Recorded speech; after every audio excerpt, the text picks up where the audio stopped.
하나님의 인도하심과 사랑이 여러분들의 삶 가운데에 가득하시기를 축복합니다. 오늘 함께 보실 하나님의 말씀은 사도행전 4장 19절 말씀입니다. 베드로와 요한이 대답하여 이르되 하나님 앞에서 너희의 말을 듣는 것이 하나님의 말씀을 듣는 것보다 옳은가 판단하라. 오늘도 엔게지 말씀 묵상과 함께 하시는 성도님들을 축복합니다. 베드로가 예수님의 이름을 힘입어서 안진뱅이를 치료했습니다. 그러자 많은 사람들이 베드로와 요한에게 몰려왔습니다. 누가 봐도 놀라운 기적이 일어났으니까 신기하기도 하고 놀라운 기적의 권세가 어디에서 왔는지 궁금해서라도 모였을 거예요. 그러자 베드로는 사람들에게 베드로를 자기를 주목하지 말라라고 말해요. 자신의 권세와 영성으로 치료한 것이 아니라 예수의 이름과 예수의 권세로 치유했다라고 외쳤습니다. 그러면서요, 모인 사람들에게 예수님을 증거했습니다. 5천 명이 넘는 사람들이 모였으니까 이 대제사장과 사두개인들이 이 베드로와 요한을 붙잡아서 그에게 따져 묻습니다. 7절 말씀입니다. 사도들을 가운데 세우고 묻되 너희가 무슨 권세와 누구의 이름으로 이 일을 행하였느냐? 한마디로 이 자신들의 권세에 마치 도전하는 것처럼 보이니까 좀 경계하는 질문이지요. 만약에 이들이 하나님이 보낸 선지자다 이렇게 말했으면 큰 문제 없이 넘어갔을 겁니다. 하지만 이 베드로와 요한은요, 그들의 의도를 알면서도 예수의 이름을 증거했습니다.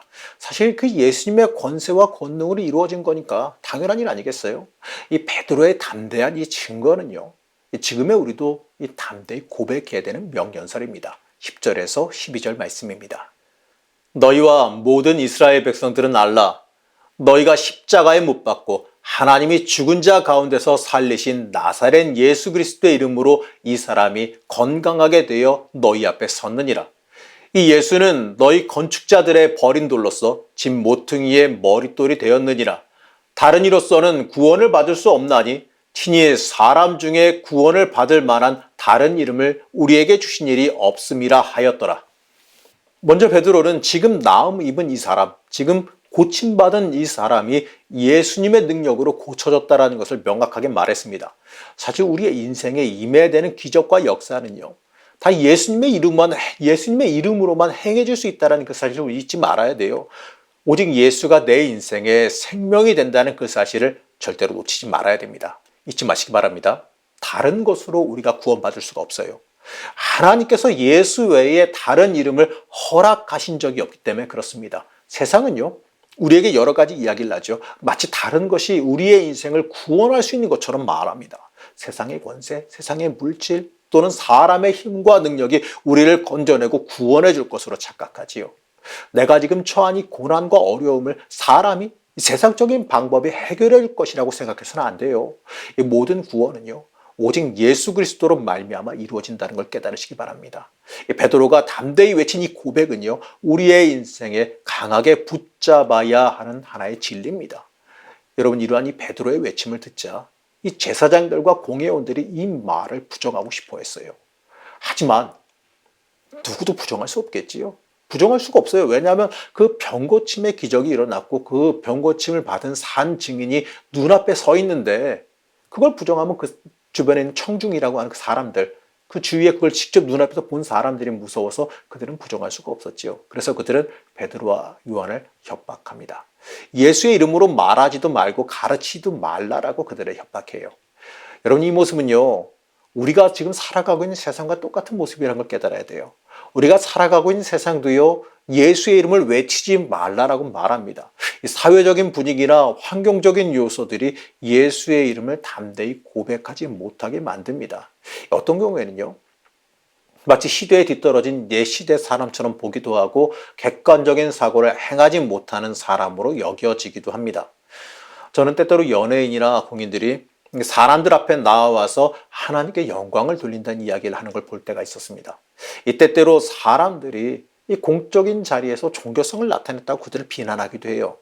하지만 저는 그분들을 보게 되면 다른 것은 모르겠어요. 다른 것은 몰라도 담대히 예수의 이름을 고백하고 자신이 예수의 이름으로 산다라는 것, 자신이 예수의 이름으로 복받았다는 것을 명확하게 고백하는 그 부분이 너무나도 멋지게 보이더라고요. 그 담대함이 너무나도 당당하고 훌륭한 신앙인으로 보였습니다. 여러분, 우리는요, 이 대부분 삶의 자리에서 담대히 예수 믿는 사람이라 말하지를 못하는 경우가 많지요. 그걸로 인해서 다가오는 거룩한 부담감도 있을 거고 또는 이 불이익을 당할 것을 두려워하기도 하기 때문에 그렇습니다. 그저 거짓말만 안 하면 되지 뭐 이러한 식으로 생각하면서 말을 안 하는 경우가 많아요.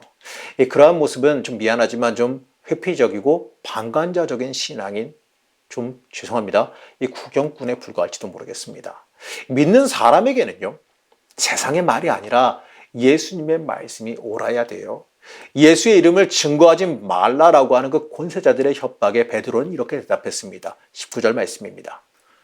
베드로와 요한이 대답하여 이르되 하나님 앞에서 너희의 말을 듣는 것이 하나님의 말씀을 듣는 것보다 옳은가 판단하라. 저는 이 말씀을 읽으면서요. 야, 역시 베드로는 진짜구나. 역시 베드로다 싶었습니다. 어찌나 이 당당하고 강력하게 외치는지 좀 어떻게 보면 속이 다 시원해지는 느낌까지도 들었습니다. 사랑하는 성도 여러분, 세상이 여러분들에게 여러 가지 말을 하지요. 헷갈리게 하는 여러 가지 말들을 여러분들에게 전합니다. 무엇이 인생에 유익이 되는지 잘 판단해라. 무엇이 돈이 되는지, 무엇이 살기 편한 길인지 잘 생각해 보라라고 우리에게 말하지요. 하지만 베드로는요, 하나님의 길을 따라가는 것이 맞는지, 세상의 유익을 구하며 살아가는 것이 맞는지 생각하고 판단하라라고 말합니다. 여러분, 어떤 게 옳은 길일까요? 어떤 게 옳은 인생 길일까요? 앞서서 이 베드로는 예수의 이름 외에는 구원이 없다는 사실을 명확히 말했어요. 맞습니다. 세상에 많은 것이 우리를 유혹할지라도 우리는 절대로 넘어가지 말아야 됩니다. 이 세상에 속해서 살아가면서도 세상의 소리가 아니라 하나님의 말씀을 따라가야 됩니다. 우리가 이 세상의 유혹에 넘어가게 되면 내 유익을 구하면서 하나님의 길인 것처럼 거짓 위장을 할 때도 있어요. 사랑하는 성도 여러분, 절대로 속지 마시기 바랍니다. 생각해 보시기 바랍니다. 이 진정 내 세상의 유익을 위한 길인지 아니면 오직 예수를 위한 길인지 여러분 잘 생각해 보시기 바랍니다. 하나님은 우리가 하나님께서 주신 영적 분별력을 통해서 하나님께서 바라시는 온전한 길을 선택하길 원하십니다. 참된 길, 복이 있는 길을 여러분 선택하시기 바랍니다. 그 길이 참된 복이 있는 길입니다. 오직 예수를 생명 삼고 살아가는 삶이 하나님 보시기에 합격하는 삶입니다. 그럼 여러분 이렇게 말씀하실 수도 있을 거예요. 그럼 목사님 우리가 당장 오늘 하루의 삶을 어떻게 크게 변혁하고 바꿔야 됩니까? 내가 어디 가서 뭘 해야 됩니까? 당장 나가서 뭘 해야 됩니까? 이렇게 말씀하실 수 있겠지요. 하지만 여러분 그렇다고 우리가 당장 크게 변화를 한다든지 어딜 나가서 뭘 한다든지 이렇게 되는 건 아니에요. 우리가 이 마음 붙잡고 예수를 생명 삼아 살아가다 보면요. 우리의 인생 속에서 갈림길이라는 걸 많이 만나요. 많은 선택의 자리를 많이 만나게 돼 있어요. 그러면 그 자리에서 그 순간에서 내가 하나님을 위한 선택, 하나님의 길을 위한 선택을 하며 살아가면 됩니다.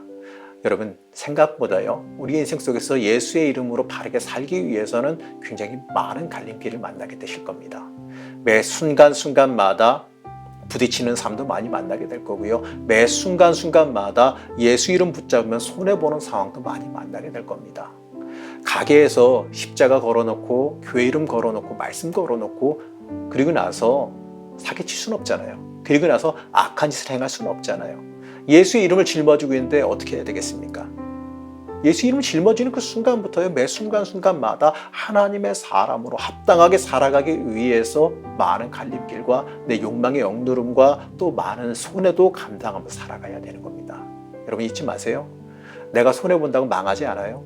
내가 예수의 이름 위해서 낮아진다 그래서 망하지 않아요. 틀림없이 하나님께서 그거는요 더 크게 보상하신다는 것 사실 여러분 믿으시기 바랍니다. 사랑하는 성도 여러분, 오늘 하루 살아가시면서 내 욕망의 소리, 세상의 소리가 아니라 오직 예수님의 말씀 붙잡고 승리하는 주의 자녀가 되시기를 간절히 축복합니다. 우리의 길과 진리가 되신 하나님, 세상이 우리를 늘 유혹하고 넘어뜨리려 합니다. 우리는 그 유혹 앞에서 넘어지지 않기를 원합니다.